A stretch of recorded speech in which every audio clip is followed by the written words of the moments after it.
Hello friends, আপনারা দেখছেন আপনাদের প্রিয় চ্যানেল পাবলিক সার্ভিস। আমি বুদ্ধদেব রয়। সব কার্ড সংক্রান্ত তথ্য কিন্তু আমি আপলোড করে থাকি। Aadhaar card, voter card, ration card এবং স্কুলের যাবতীয় ডকুমেন্টসের কোনো কারেকশন বা ভুল টুল থাকলে সেগুলো আমি দেখে দিই, বা সেগুলো কারেকশন করার সমস্যার সমাধান আমি কিন্তু করে দিই। আমার ভিডিও এই চ্যানেলের মাধ্যমে তোমরা দেখতে পারবে যে বিভিন্ন কার্ড সংক্রান্ত তথ্যই কিন্তু আপলোড করা হয়, এবং শর্ট ভিডিও কিছু কিছু আমরা নিজেদের ছোটোখাটো শর্ট ভিডিও আমরা দিয়ে থাকি। তো যাই হোক, আজকে আমি আর একটা কার্ড সংক্রান্ত বিষয় তোমাদের সামনে তুলে ধরছি, যেটা সারা ভারতবর্ষে শুরু হয়েছে। বিজেপি শাসিত রাজ্যে বেশিরভাগটা এটা দেখা দিচ্ছে। সেটা কি? এসআইআর। এই এসআইআর ইলেকশন কমিশনের নির্দেশ অনুসারে এবং সুপ্রিম কোর্টের নির্দেশ অনুসারে কিন্তু এই এসআইআর চালু হবে আমাদের পশ্চিমবঙ্গে, এটা কনফার্ম। এটা সব মানুষ জানে, তবে আমাদের রাজ্যের মুখ্যমন্ত্রী এটা, এবং কিছু কিছু মানুষ আছে যেমন স্বস্তিকা, তারপরে হচ্ছে আর একটা কি অভিনেতার নাম আমার ঠিক মনে পড়ছে না, এরা বলছে আমি কোনো ডকুমেন্টস দেখাবো না। এটা কি তার রাজত্ব, বা তার এটা কি রাম রাজত্ব চলছে নাকি?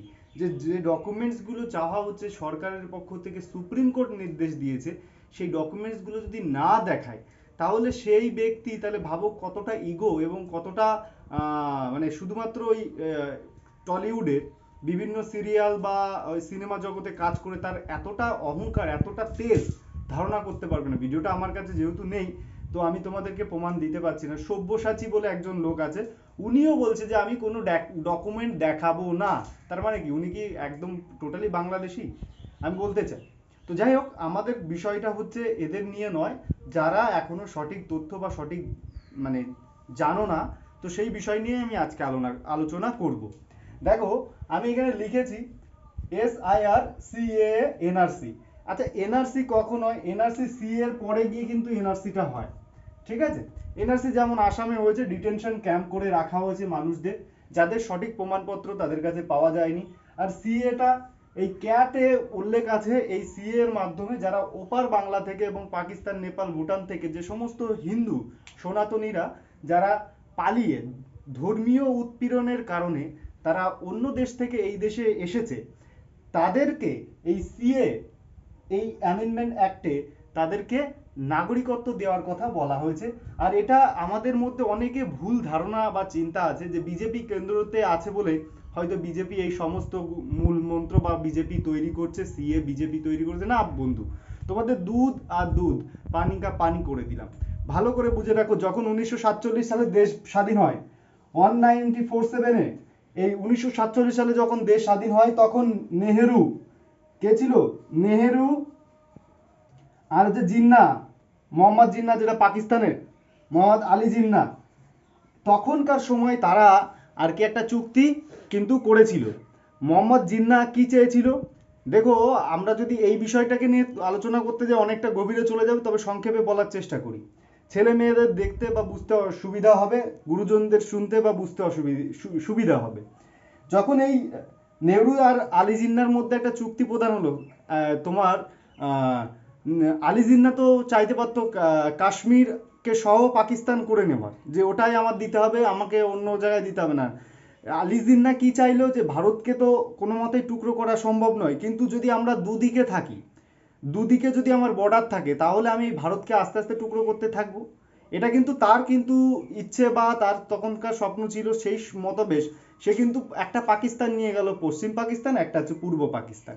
এই পাকিস্তানের ভারতের ওপর দিয়ে যখন আর কি পাকিস্তানের ওই পাকিস্তান থেকে পশ্চিম পাকিস্তান থেকে পূর্ব পাকিস্তানের ওপর যখন মানুষের ওপর নির্যাতন, মুসলিম হিন্দু কাউকে ছাড়ে না, কত মুসলিমের ঘর পুড়িয়ে দিয়ে, কত মুসলিম মা বোনের ইজ্জত লুণ্ঠন করেছিল তখনকার সময় পাকিস্তান। এখন হয়তো বাংলাদেশ পাকিস্তান ভাই ভাই হয়ে গেছে, তারা হয়তো এই সঠিক তথ্য জানে না। তো যাই হোক, আমি ওই বিষয়ে যাচ্ছি না। তো এই যে দুই দেশ, আলী জিন্না কিন্তু খুব খুব ব্রেন মানে ব্রিলিয়ান্ট ছিল। সে কিন্তু জানতো যে ভারতকে টুকরো করতে হলে এই দুটো বর্ডার আমার দরকার।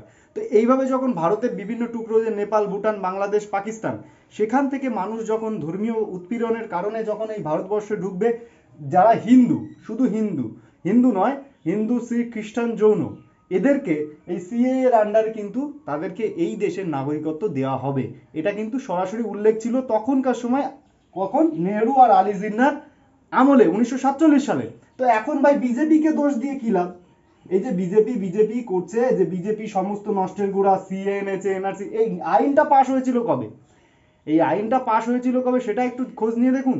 তখনকার সময় এই আইন পাশ হয়েছিল, পরবর্তীতে পার্লামেন্টে এই আইনটাকে নিয়ে আসে বিজেপি, তাই পুরোটাই নাম ছড়িয়ে গেছে বিজেপির।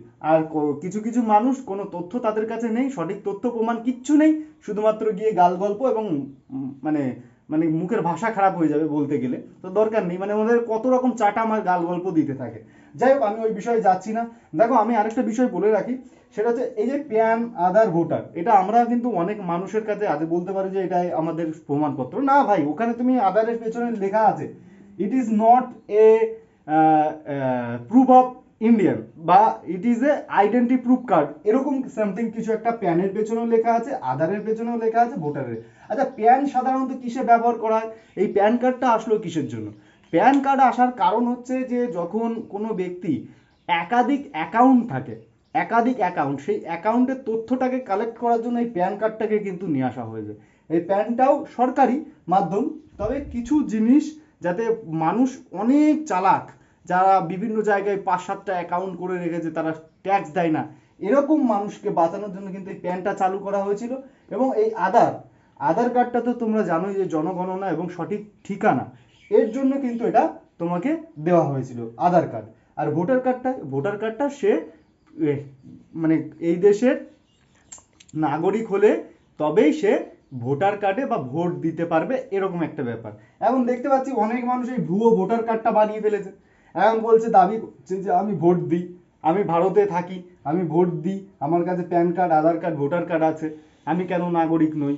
তো এটা ভুল ধারণা যে প্যান কার্ড, আধার কার্ড, ভোটার কার্ড থাকলেই যে তুমি ভাই এই দেশের নাগরিক হবে, তা কিন্তু নয়। তুমি মনে রাখবে, যদিও এই বিষয়টা তোমাদের একটা ভাবনা চিন্তা করার দরকার আছে, আমি না, অনেক দাদা, অনেক স্যাররাই বলছে। তুমি মনে করো তোমার বাড়িতে কেউ যদি অচেনা এসে থাকে, তোমার রাত্রে ঘুম হবে, হঠাৎ করে কেউ আসলো, এসে সে বললো, দাদা আমি অসুস্থ, বা আমার এই বিভিন্ন কারণ দেখিয়ে, অজুহাত দেখিয়ে বললো আমি আজকে আপনার বাড়িতে থাকবো। তো তুমি হয়তো ভাবলে ঠিক আছে, থাকুক, কোনো ব্যাপার না। তো এই যে দেখো, থাকুক, কিন্তু মনের মধ্যে ভয় বা ভীতি কাজ করবে যে ও শালা নতুন এসছে, এ যদি কিছু একটা করে ফেলে বা কিছু একটা যদি হয়ে যায়, তোমার মাথায় কিন্তু একটা চিন্তা থাকবে, থাকবে কি না?